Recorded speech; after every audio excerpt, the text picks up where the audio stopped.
So yan, nagpapakita na itong lahat ay ano lang talaga, politika at harassment sa mga kalaban sa politika ng administrasyon. Hindi na Sinupalpal po ni Vice President Sara itong mga nagmamalinis patungkol sa usapin ng fake news. Magandang araw sa atin lahat mga kabayan at ito po yung ating pag-uusapan.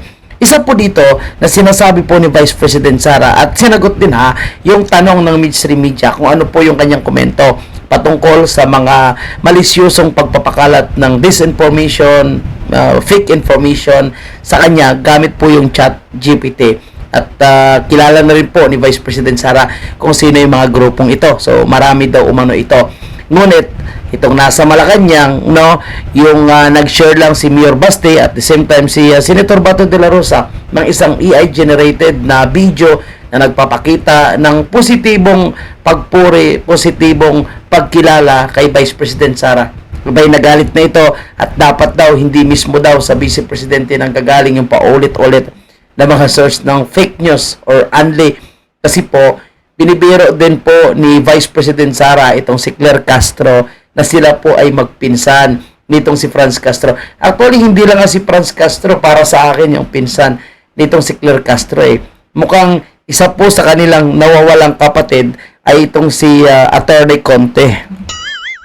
Kasi pareho po sila magsalita, pareho po yung estilo nila sa mga pang-aatake at paninira po sa mga Duterte. Tila ba, nung sagad sa laman, sagad sa buto, yung kanilang gigil sa mga Duterte. Anyway, mga kababayan po natin, pakinggan muna natin itong si Auntie Claire and then next natin yung sagot ni Vice President Sara, mga kababayan.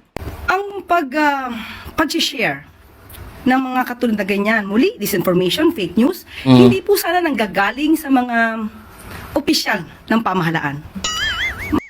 Paano pala yung 5,500 flood control? Paano pala yung walang barel, walang tergas? Paano pala yung sinasabi niya, na yung 20 pesos na bigas para sa lahat ng mga Pilipino? Ngayon, sino lang po yun nakaka-avail? O, di ba yan ay isang napakalaking fake news, na galing mismo sa gobyerno at sa presidenteng amo mo. Mga kababayan talaga, Ito si Claire Castro, minsan lutang din ito, Baka pati si Lini Robredo, pinsan din ito, mga kababayan. Nakakaduda, mas nakakawala ng tiwala kung mismo sa matataas na opisyal. Tama po yan, mismo sa matataas na opisyal, kagaya kay Bongbong, kay Martin. At syempre, yung mga nasa TRICOM, na pilit, sa TWADCOM, na pilit, na pinabaliktad itong si Colonel Grijaldo para lang sa isang kasinungalingan. Ay, aba, yung mga ganyang klaseng mga ginagawa, nakakawala talaga ng tiwala, sa mga namumuno sa ating bansa. Yung sinasabi pa, baka nakalimutan kasi ni Claire Castro, mga kababayan, balik lang po natin yung sinabi ni Bongbong Marcos na 100 times I will never cooperate the ICC. Hindi natin sila papayagan na makikialam sa ating justice system.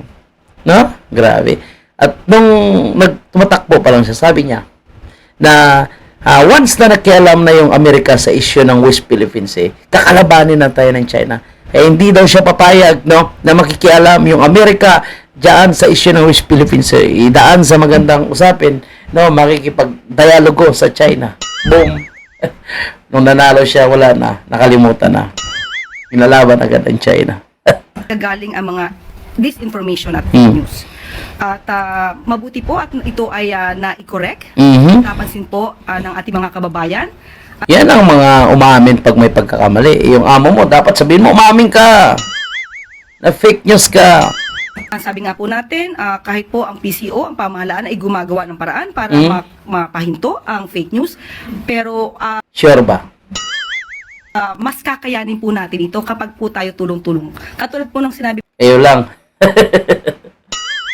po ninyo, kayo na po mismo at iba natin mga kababayan ang nagsabi na ito ay AI generated at hindi totoo. So maraming salamat sa inyong pagtulong sa pamahalaan. Actually, yung mga AI generated, wala namang problema yan, mga kababayan po natin, Lalong-lalo na kung hindi naman po naninira. Di ba? Hindi naman sila naninira, Kumbaga, sinasabi lang po nila yung kanilang opinion. And palagay ko yung mga AI generated po, yung audio ay original yon. Original yung audio. Gawa ng creator, AI creator, yung audio. Pero yung video, yung image ay, yung video, yung graphics, yun po yung AI. Pero yung audio po, I think, original po yan.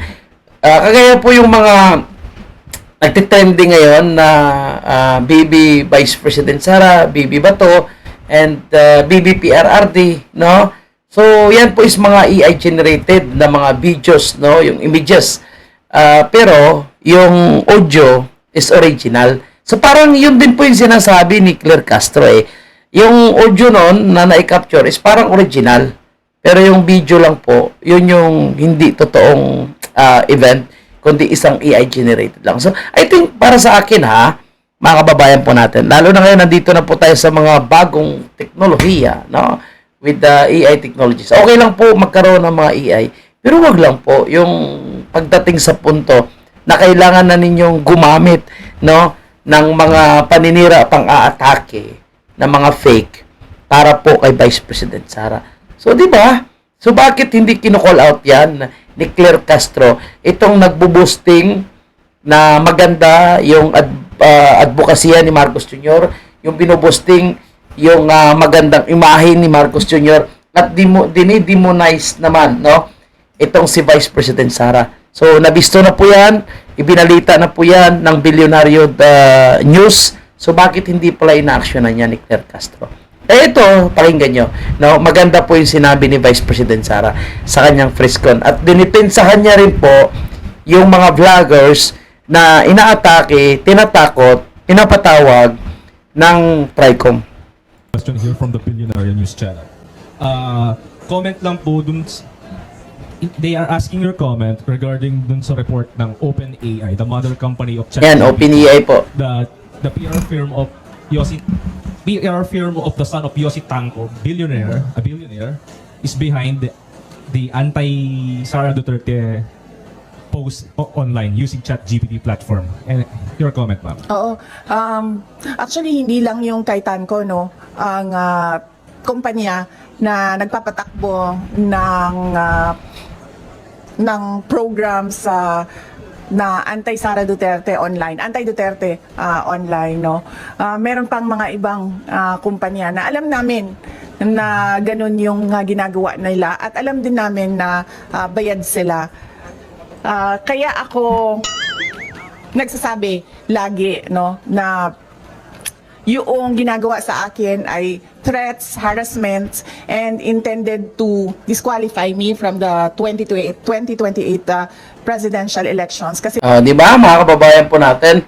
Kaya ganun din kagigil itong mga nagpipinance nitong mga online na pang-aatake. So, bayad sila, sabi nga ni BP Sara, at marami pa sila. So, mukhang matatagam yung mga ito, no, kapag makaupo na po si Vice President Sara. Kasi, kilala na po sila.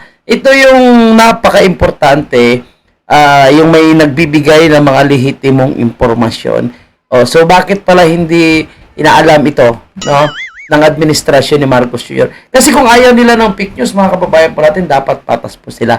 Yung pumapabor sa kanila, okay sila. Pero yung umaatake sa kanila, galit sila. So, ipapakontent nila, no? Ipapatawag nila sa TRICOM nila, mga kababayan po natin. Di ba? So, dapat maging patas po sila. Kahit yung mga umatake po kay Vice President Sara, dapat paimbestigahan nila. No? At dapat sabihin nila itigil niya dahil puro kayo fake news. Akala ko ba gusto nila magkaroon ng anti-fake news? So, dapat yan po ang isang ipatawag ng TRICOM na yan kung magkaroon ng TRICOM 2.0. Dahil, dyan sila kumuha kay BP Sara ng mga ebidensya dahil si BP Sara, siya po ay kilala niya na hindi lang po itong Tanco company na ito, no, ang gumagawa ng program against sa kanya yung mga pag-atake, kundi marami pa pala. So, kaya ganyan lang sila kagigil. And of course, no, alam ni BP Sara kung sino nagpipinance dyan.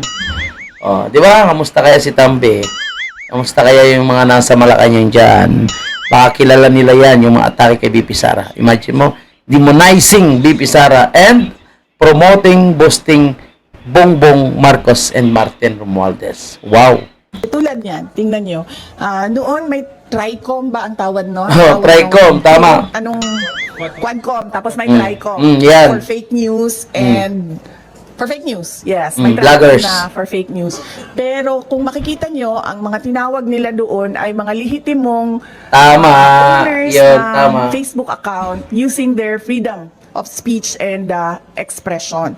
Mga lihitimong social media personalities na nagbibigay ng kanilang opinion. Correct po. Na hindi naman bawal sa batas. Tama. Pero